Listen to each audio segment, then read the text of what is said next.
Imaginez-vous être en 1895, une époque avec quasiment aucune voiture. Les plus grandes séries existent en 100 exemplaires. Si vous n'habitez pas Paris ou Le Mans, vous n'avez certainement jamais vu de voiture de votre vie. Et bien figurez-vous qu'un club automobile existe déjà et qu'ils veulent faire la course. La toute première course à avoir eu lieu, c'était en 1887, à Paris, entre le Pont de Neuilly et le Bois de Boulogne, sur une distance incroyable de 2 km. Et oui, il faut se remettre dans le contexte, on est au tout début du moteur à explosion. Les pistons sont dans cette position, en haut. Ici, explosion. Le premier a été fait 2 ans auparavant seulement, et les véhicules sont uniquement des prototypes. La course a été gagnée par Georges Bouton, vous savez, société de Dion Bouton. Bon, il a gagné la course, mais ce que je vous ai pas dit, c'est qu'il était la seule personne à participer, donc c'était difficile de perdre aussi. Fort de son succès, il y a eu de plus en plus de courses, plus longues, plus grandes. Non, pas de trucs comme ça, on joue pas avec ça. Il y a eu le Paris-Rouen en 1894, organisé par le Petit Journal. 126 km, 102 inscriptions, mais seulement 26 participants. Un prix de 5000 francs était en jeu, ça fait 200 000 € actuels. C'est quand même énorme. That's what she said.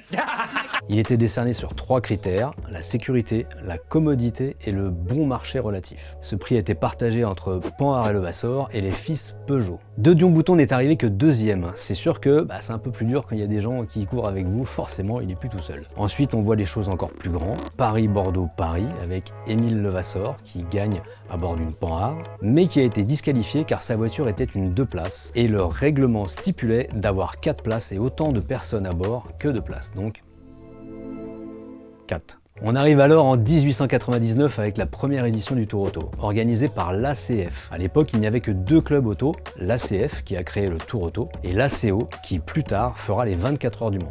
Cette première édition du Tour Auto se passe sur 9 jours et 2216 km. Il y avait 19 voitures participantes, on retrouvait les Panhard, Amédée Bollé et fils, des morts, bref, que des marques qui n'existent plus. Sans suspense, vous savez quelle voiture était première?